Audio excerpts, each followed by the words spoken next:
Good morning. I'm here with Sarah DeGrasse. We are here to talk about everything that's going on in Montreal and autism, and I am honored to have you as a guest. We just met, actually, at a conference with some officials from the Canadian government, and I was so impressed with your response and how you conveyed yourself that I had to have you on to sort of talk Thank about what you. you've got going on. How long did you get into this public speaking, like advocacy work? Only a few months actually, because I actually just got my diagnosis last April. But I've done a couple of public speaking things before. It's just in the advocacy point of view, it's only been a few months, yeah. So you said you just got your diagnosis. So like I got my diagnosis when I was 37. So I wasn't diagnosed early in life either. Like hmm what's that process like in Canada? Because I have no clue. Yeah, likewise in the US, so I would be interested to get to know a little bit more about that. But You so got it. I'm going to speak on behalf of like Montreal and maybe on a larger perspective for the province of Quebec. Oh, and by the way, I'm French speaking, so English is my second language, but I'll do my best. If I need to translate anything, I'll have like Google Translate beside me just in case. So yeah, in Montreal, there's only a few, like a handful of specialists in autism, and within those specialists, there's only like one or two who are actually able to make a correct diagnosis for adults with autism. So, and it's mostly in the private sector. So to get access to that, it's like really uh, complicated. It takes a while to get there. On my end, it only took the whole process took like a year and a half, and that's in the private sector. So I can't imagine how long it would be in the public sector. Um, so I actually wanted to get a diagnosis in the public sector first, but the doctor did not want to refer me to a psychologist because she did not think that I was autistic, even though I've only seen that doctor twice for 15 minutes. So since I had insurance, I was like, okay, I'll go in the private sector because obviously I won't be respected in the public sector. But that was my first impression. I know some people went through the public part and they were fine. It's just I think the majority of people have a hard time getting through there. And then I needed to go through two different specialists to finally have my diagnosis. And the first one that I've consulted wasn't specialized in autism, and that kind of showed because I realized when I was in the process that I went through some evaluations that were made for kids, and I kind of felt like humiliated in a way. I was like, why am I doing this? And it infantilized. I don't know if that's a word in English. Like it was, Yes, that's yeah, exactly the right word to use. yeah, yeah. So then I actually had I called another neuropsychologist and explained the situation. He said, "Yeah, I think you should go get a second opinion on your case." And actually, a few other people refused to take me because apparently my case was too complex. Um, and some of them said it wasn't worth it. Like, why would you even want to get a diagnosis? So that was strange. And then, yeah, so I finally got my diagnosis a year and a half later, but it took all of that time. And then before that year and a half of the process, I took a few months of like really thinking to myself, is it worth it? Like going all through all of that process. And I had actually, I was within that process, I was at school, so I was kind of on the brink of burnout when I was getting evaluated because it was like weeks of uh, interviews, and it was just it. I was so Oh, exhausted each day for during that process.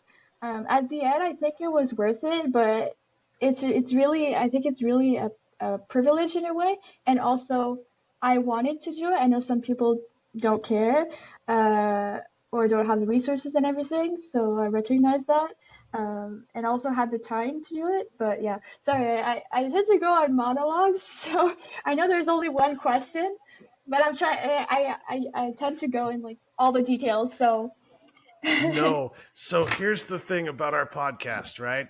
There's no time limit. There's no restrictions on what you can or can't say. okay, So if cool. you go, like, please, the more details, the better. I do want to circle Okay. back to something that you said, though, because I think it's important, right? Because, like, let's talk a little bit about what it's like in the United States, because it's kind of Yeah. similar, Okay. right? There are only a few people that actually do the diagnostics, but it's a one-time interview. It's not like what Oh. you're talking about, like all of these interviews and all of this other stuff. So it's like not as complex. At the same time, though, um, it's very hard. And I don't know if this is the way it is in Canada, but in the United States, it's actually really hard for women to get a diagnosis than it is for men to get a diagnosis. And that's a lot of the times it's just that women find themselves not able to get the autism diagnosis, and it's more like, oh, you just have ADHD, or you just have this, or you just have that. Is that something that's kind of common that you hear in Canada as well, or is it kind of, because it kind of sounds like it's too almost too hard to get a diagnosis in Canada in the first place? Yeah. So, uh, I think that's also true for Canada and Quebec. Um, I it also applies to like anyone who's not a man. So we talk about like trans, non-binary, all of that. Mm-hmm. It's even more difficult for those people, I think. But yeah, for women, it's especially difficult to be taken seriously. Um, and there's so many factors within that. And I know there's one autism specialist in Montreal who thinks it's one of the main reasons for that is like rooted in biology differences, and I can't really speak more on that, but he's more in like the biological level on why there's differences between men and women. And then there's other people that are more rooted in the sociological social models of how women Mm-hmm. and non-binary and other people present themselves and stuff like that. And then there's other people who think that essentially men, women, everyone would actually live the like autism, that not the same, but like the same. And there wouldn't really Mm-hmm. be differences. It's just the research that's kind of weird. So, anyways, there's so many perspectives, and I think all of them kind of coexist here. That that at the end of the day, yes, we are still disadvantaged, I think, in the process. Yeah. And the other part that I find interesting too is that the diagnostics, like you were saying, like a lot of it has, it's almost like they're evaluating you as a child, even though you're an adult. Like that must have Yeah. been weird. Like, can Yes. you kind of go through some of the ways where they asked questions that were very childlike? So the first neuropsychologist that I consulted, we basically only had a 50-minute discussion on my whole life.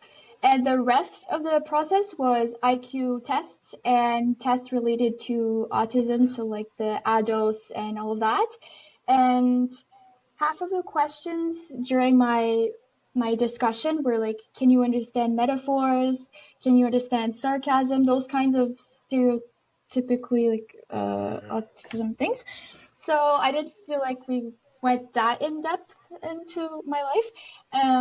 So that was strange. And then during the ADOS 2, I think, there were some toys and I had to do things with them. So one of them What? one of the tests was that they gave me a break.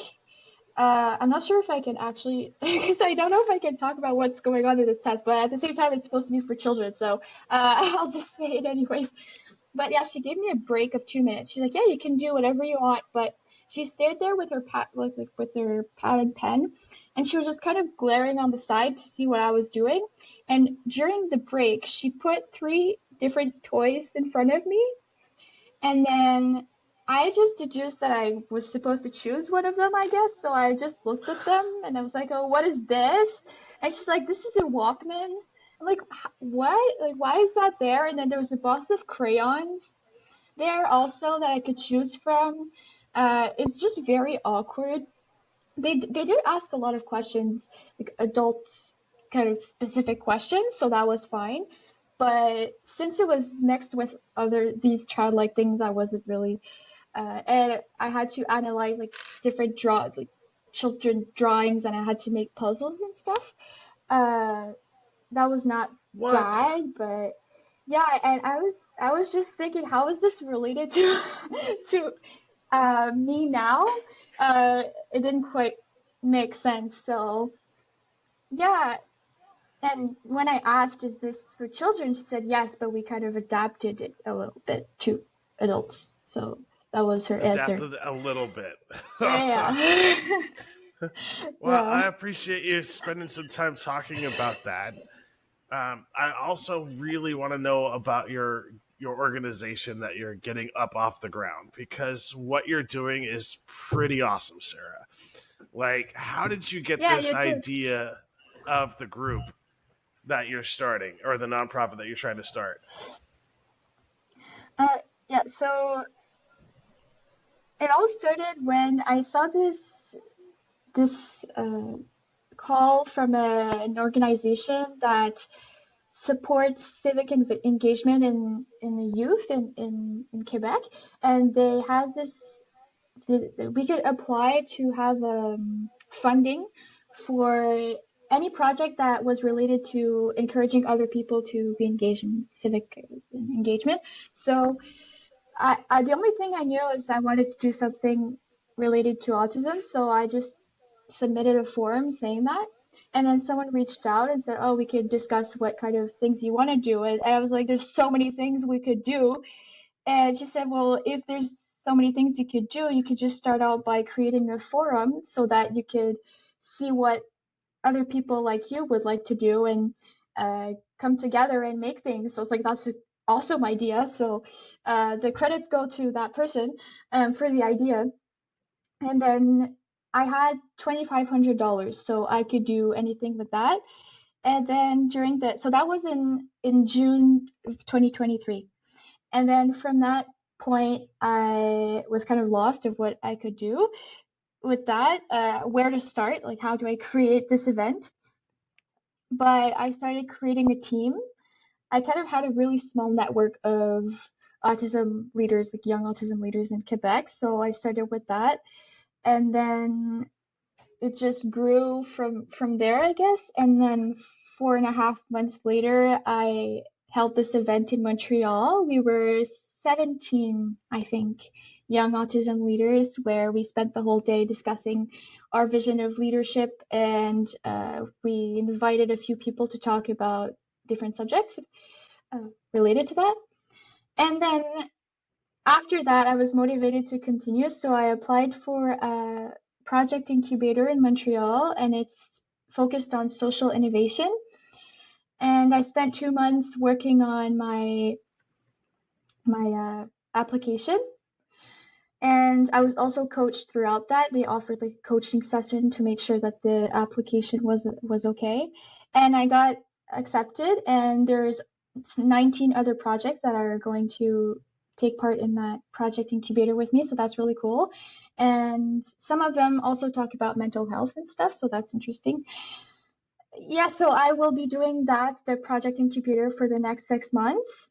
Each week I will be coached, and there will be virtual classes and workshops and stuff like that. And at the end of the 6 months, technically, I will be able to pitch my idea to investors and stuff, and also have a prototype of my project.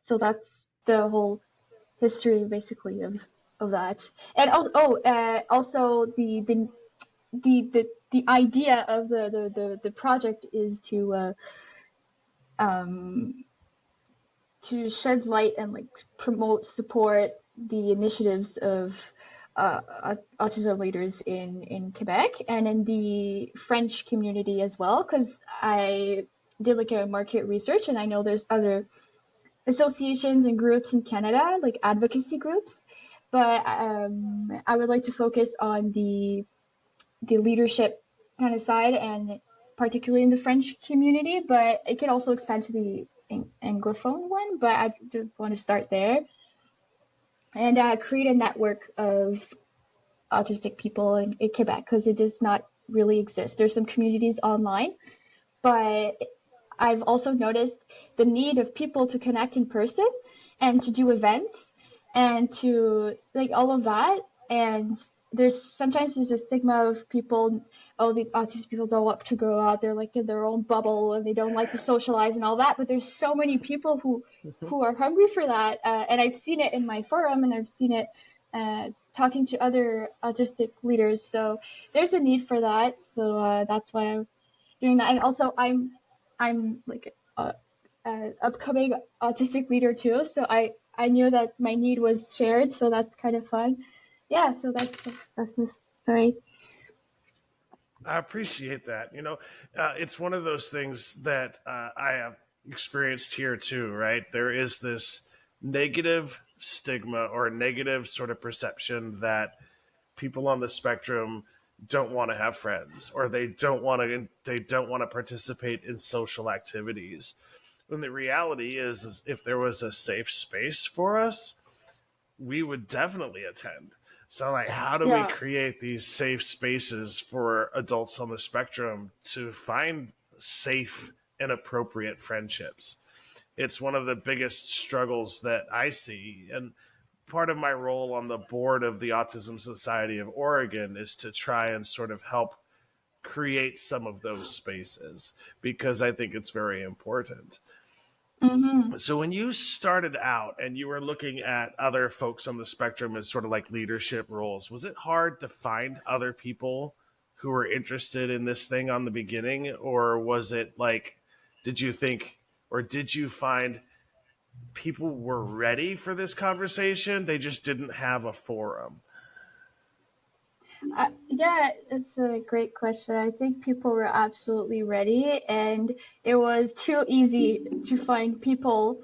Um, there's already like around 50 people who are subscribed to my newsletter, and the project is not even started yet. So, I and there's love it. already like, yeah. And there's also partners who want to there's like big restaurant chains that are reaching out like, hey, we have like an inclusion program. We would like to collaborate. I'm not there yet. Like I'm just starting out. But because of the forum, there was like a synergy of some sort that was created. And also, actually, my coach said that one of my superpowers, I guess she said, was that I could mobilize people. Uh, I don't know what the adjective is in English, but yeah. So I think that worked out fine. And also, everything was done in social media, so that's pretty powerful. I don't know. I guess the timing was right and the marketing was right and the all that. But yeah, there's I think I don't have one person that said, yeah, I don't think this is like a good idea or you're not on the right path or anything. Everyone was on board and most of the people who heard about the project wanted to help in some way, so that's really cool. So I guess I'll have to choose people uh, at some point who I want to work with because there's a lot of options and a lot of people who are really established in the field or have really great skills to share. So that's fun. So then, like, when you're talking about the forum, can you tell me a little bit about what that was like? Yeah, so it was trying to accommodate 17 autistic people in one place and for a whole day. Um, and in a place that they've never been to. So I guess you can probably relate since you've said that you try to create these environments. Again, I'm really new to this field and I didn't have the time to contact any experts on like accessible design or like accessible events and all that. So I tried to consult people who were in communications and people who worked in organizations that kind of did those events, but Hmm. I was still alone in most for the most part to do that. I think it went fairly well because I sent out forms, like Google Forms at the end to see what people thought of it, and most people said that it accommodated their needs. So that's great. But I ensured that, well, the building was accessible. Um, I had to go visit first to get a sense of the lighting and the sounds and all of that. Um, and even then, when people arrived, there was some unknown sounds, and then we had to switch places. But that was it. Actually, it was fine at the end. Um, and then giving a lot of breaks during the day. Uh, we had to follow the schedule to the best of our abilities. That was really, really hard. And actually, I think one of the people attending said, "Oh, you didn't follow the schedule to the minute."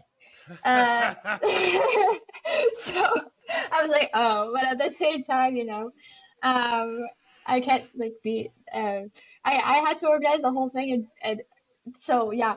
Next time, I hope there'll be more people to help and stuff because it was really hard doing everything. But yeah, and then some people didn't talk the whole day, and that was fine. It was actually, I was glad those people stayed there the whole day. Because, you could just see someone not talking and think, oh, this person's not interested, but those people actually participated in writing or in other forms of communication. So, uh, I think one of the key insights that uh, I've held held from this forum is that uh, not only myself but other people need to rethink the how we evaluate the engagement of like particularly autistic people or neurodivergent people and like the key performance indicators and all of that. I think it might be hard to apply that to autistic people. Um, yeah, so I think I need to keep that in mind in further events and yeah, I don't know if you have thoughts about Yeah. that.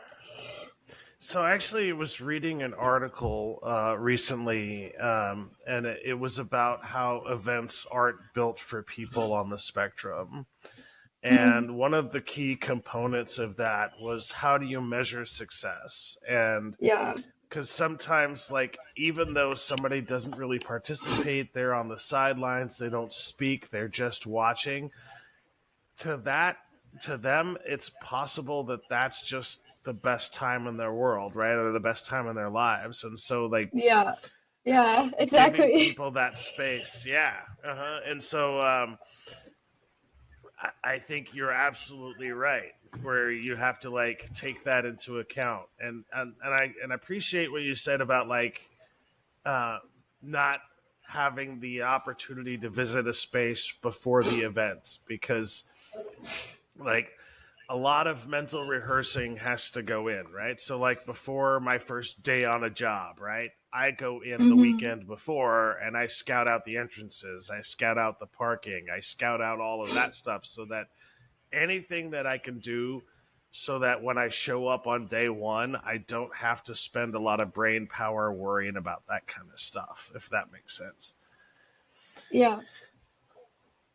So, like, when you were talking about like the next steps in the incubator, like, what is the incubator actually all about? So I think essentially they want to take an idea that someone has and to make it a reality. And uh, yeah, so they say that they're open to anyone from anywhere who just have this great idea and then they take it from there.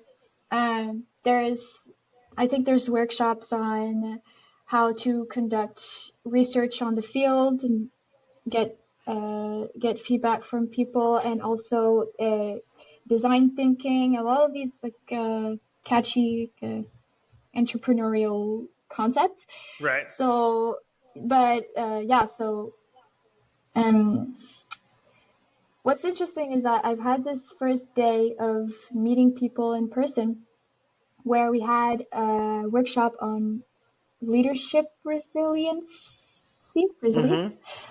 And the first thing that we start with is speed dating. And then they've lined all of these chairs in two rows. And then we had to switch each 2 minutes. And we did this to meet each person in front of us. And then I was like, are we really? So then I start off my day. I'm just like sweating after I'm drained. And then it's like, okay, now we start the workshop. And like, okay. So then obviously when we did the workshop and we had to, and other things during the workshop, we had to take a few minutes on our own, answer questions, come back in the group, and then discuss our answers. And they did this in a way that each person would say their answer, and then we had to somehow summarize what we've written down in 5 minutes in like one word, just like on the Oh, spot like that. And I could not do that. I was like, I need time to think. And then when I yeah, refused, the person said, "You don't have like one word, just one word." I'm like, "No, I don't. I need time." So there were things like that, and I discussed it actually with people who were there. I said I could not do that I could have not done that in my firm in the sense that if I said, okay, guys, speed dating, I think like everyone would have just fled my event in like the first hour. So there's things like that that yeah. cannot be done in those kinds of events. And it's not the first time. 2 weeks ago, there's the same event, the same speed dating thing that happened in another event that I went to, and that one lasted an hour because they wanted us to meet the 20 people that were there. So I had to excuse myself and be like, okay, I've had too much. I cannot do this anymore. Um, yeah. So there's also ways of doing events, activities that are or the workshops that are done that are definitely not adapted to even people with social anxiety. There was one person there that said, I can't really do like I can't meet all of these people at once. It's too much.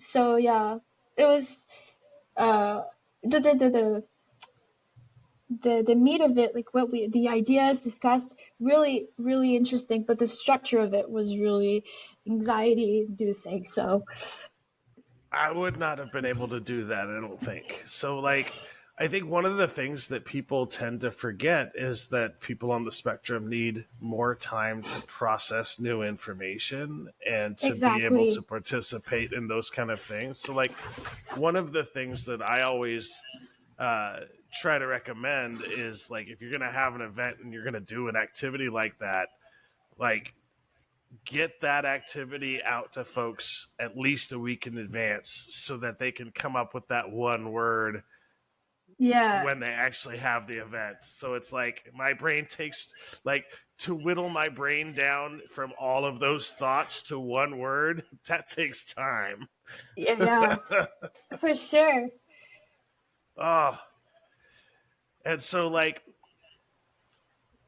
if you're looking at so like an event like that and so help me so let me see cuz that's interesting. And so, is there a space for them to provide sort of feedback and to make changes, or are you going to be kind of stuck with that moving forward? I was just thinking the same thing while we were talking about it. I think they have not sent any sort of form for feedback on that particular event, although apparently they send feedback forms regularly throughout the process that we can give input on like the courses and stuff. But for that event, no. So I think I would have to myself like, come up with what I felt in that moment and what I would maybe recommend moving forward if they want to go with that. Uh, I think it's just that they didn't really think about it, I guess, and just have to Well, and talk about it's it. And and it's one of those things where a lot of folks don't think about it when they plan events, right? Because yeah, it's one of those. especially with like a hidden disability compared to an actual, not actual, but one you can actually see, because I think people tend to forget that, you know, tell me if you have heard this one, right? Because I've heard this one my entire life, right? You don't look autistic. I hate Mm, that. Hmm. mm. Like, and I never know how to respond to that. Yeah. Like, how do you It's like respond if you hear that? um I I think since my diagnosis is fairly recent and most people I've talked to are in the disability Hmm. spheres like place. I haven't really got that comment until I went to that first event for the whole day, and the people there weren't really autistic, and then they're like, oh, you know, why are you autistic? Uh, Ah, in that kind of tone, and then it's like, oh, okay. But I think I would like to say, oh, well, what does autism look like to you? And then look at them trying to figure out what it looks like, and then realize that they don't really know. So maybe I'll try to say that next time. And then or that's like an the opportunity to, oh, yeah, I was just say, or the thing I always say is, if you met one person with autism, you met one person with autism, right? Because not even yeah, identical twins have the same life story. yeah, yeah, exactly. So you were just starting to say something else too, but I'm sorry I cut you off. Oh, I don't know. It's It's fine. okay. So then, if I'm looking at, so I was looking over your LinkedIn stuff, and Mm-hmm. I saw this picture of you and a bunch of other people in the snow. Yeah. What was that event? So that was the event I was talking about that also did the speed dating thing. In short, it's just a cohort of young project um young people who have different projects, and Hmm. we follow each other for a year in different workshops that could help us build our projects. It's not an incubator, it's just they give out these workshops and say if you want to come, you can come, and if you don't, you don't. And that particular event lasted the whole weekend. We were in a chalet. Uh, Oh, nice. yeah, yeah, it was really fun. And then we get And to you guys connect with all of these people. and you even went Mm. snow tubing, right? Yeah, some people went snow tubing. It's cool. Did you go snow tubing? No. I I learned that there was snow tubing too late in the Ah, yeah. so what's next on the horizon? Mm, so for I'm trying to think short term because I'm so lost just in the because I quit university a few months ago because I couldn't do it. I tried for like 2.5 years. I'm just like, okay, I'm gonna take a break and focus on my project and do things that I love for the next few months. So yeah, it's the project, and I've also I'm also involved in other mental health related things, and I've also just started a job as a communications officer in the Quebec Association for Equity and Inclusion in Post-Secondary Education. So it's a Nice. long, yeah, Congratulations. thank you. So I don't know how long I'll stay there because I'm already really exhausted, but I'm trying to stay positive. Um, yeah, so there's exciting things coming up, and uh, I'm just really excited to meet new people and find new opportunities. Uh, and yeah, And one thing I'd like to ask folks too, do you what's your favorite stem? Are you familiar with the English term stem? yes, What is your favorite thing to do to stim? Uh,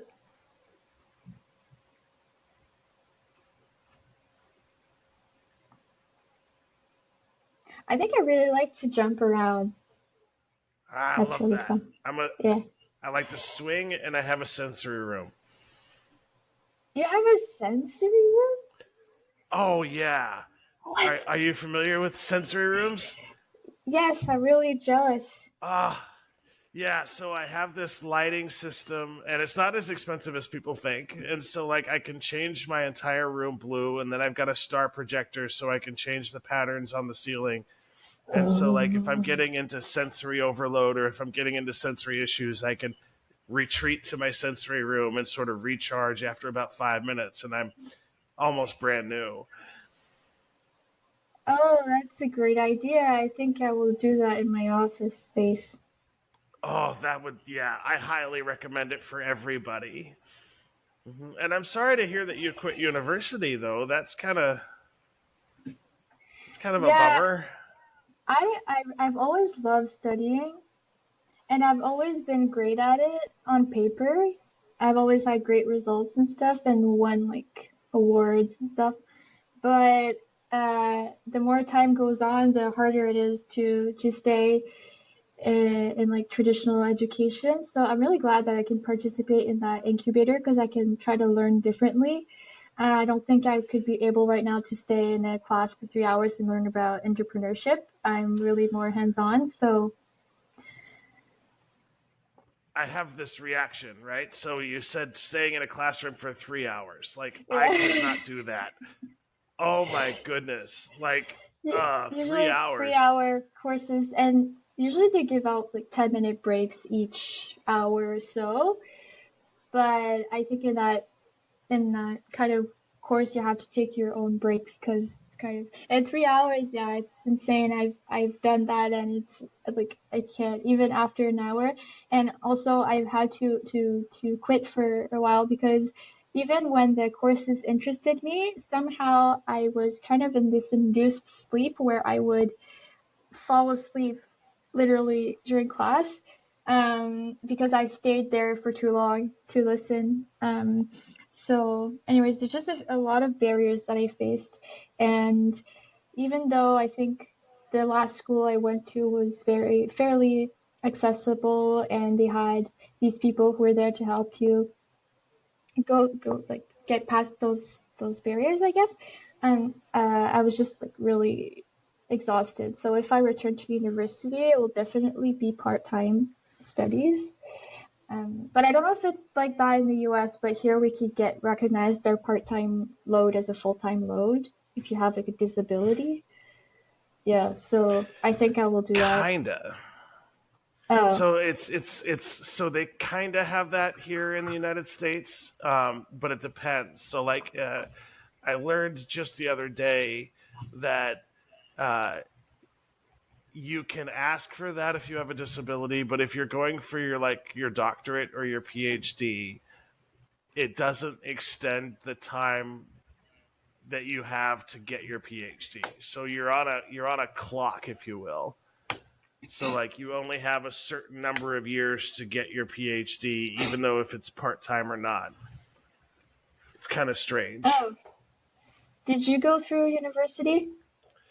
I did. I got my master's degree in public administration from the University of Washington, and Okay. so college. So I did not do well in school growing up. Like I did not do well at all. I could not figure out the social game. I couldn't figure out Mm, like what my teachers wanted of me.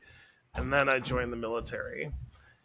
And the military taught me discipline, the military taught me structure, and the military taught me how to, exist, if you will. And when mm. I returned to college after the military, I got 4.0 all the way through. Like I had this ability, and I got lucky, and I found people that taught me how to actually study, how to actually sort of navigate the university realm because I wasn't the first time I went. I mean, I barely passed an a drama class. Like that's where I was at the time. And then when I went back to school, um, that's the first time in my life where somebody actually told me I was smart, where somebody actually told me that I could get into like I remember meeting a professor in college, and he came up to me after class one day, uh, and he asked me what I was going to do. Like, you're going to be graduating soon. Like, what do you want to do? And I was like, I'm just going to go to work. And he said that wasn't good enough. Like, you're too smart. Like, you're getting a 4.0 in my class. No one gets a 4.0 in my class. Like, you have to go on. And that was the first time anyone ever told me I was smart enough, good enough to go through. And then I just never stopped until I got my master's degree, and I'm never going back. Interesting. Because I'm actually living quite the opposite of what you went through. So Hmm. So, it's like, you were great. doing really well, like in high school and all that stuff, and then kind of had more struggles in college.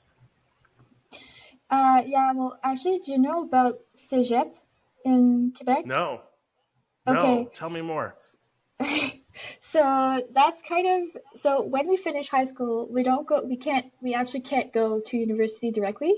We have to go through this pre-university program in an institution called Cégep. So, uh, and then it's a minimum of 2 years.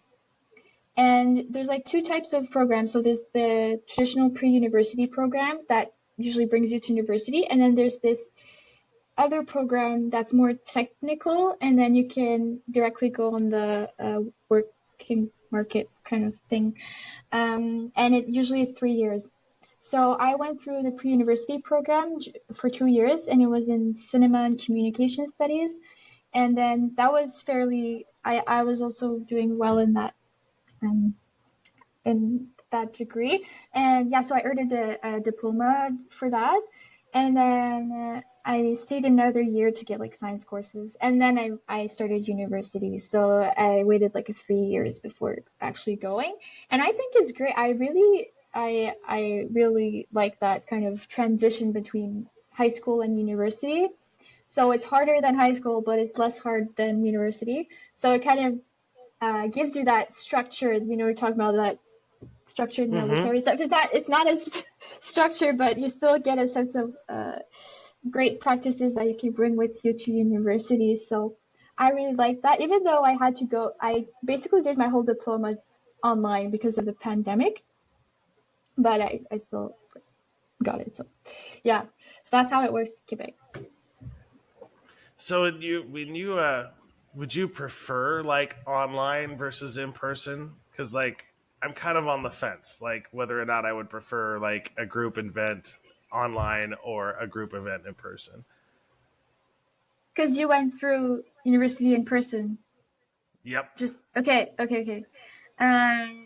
So I think I prefer going in. Well, I think the best would be to have the choice to go like in person or online, but I prefer going in person for classes. When we talk about work though, I realized that I think I'm more comfortable working from home mostly because Yeah. all of the things that come with, yeah, okay, you too.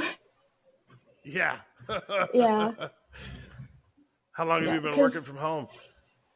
so I've started normal office work at the beginning of the last summer, and I've been doing that kind of office work since then. And I love it doing it from home for many reasons. Um, yeah, so I hope that I'll be able to do that more. But I don't know, learning online, I have a hard time. Like, yeah, I know what you mean. Like I couldn't. Like I don't know if I could do like all college courses online. Like that would. I think I would need that sort of personal interaction. yeah.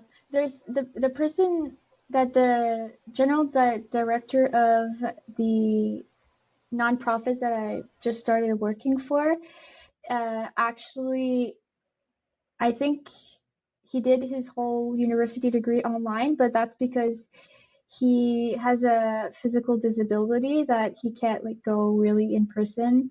So he kind of had to do it. So I guess some people don't have the choice, unfortunately. But yeah, since I have the choice, I would say in person too. So then, like, in terms of like, if we circle back to like the process of getting a diagnosis, and then you get your diagnosis, what was that feeling like when you finally got your diagnosis? Yeah, so it wasn't a surprise because I've went through that process for that whole time, but and I didn't kind of feel relieved either because uh, I'm still processing it because it's fairly recent. I think it wasn't just an immediate, oh, like I know there's a lot of people who have any sort of immediate feeling, but I didn't really have anything. I don't know. Um, I was just, uh, I guess, happy that it was the process was over and that it confirmed the things that me and my whole family and my boyfriend and everyone kind of already knew. So that was great. So, like, for me, like, when I received my diagnosis, it was like, yeah, okay, that validated what I've been thinking this whole time. But at the same time, I was like, okay, now this is real. Like, now I need to Yeah, know what to do with this. Like, I don't know where to go now that I have this diagnosis.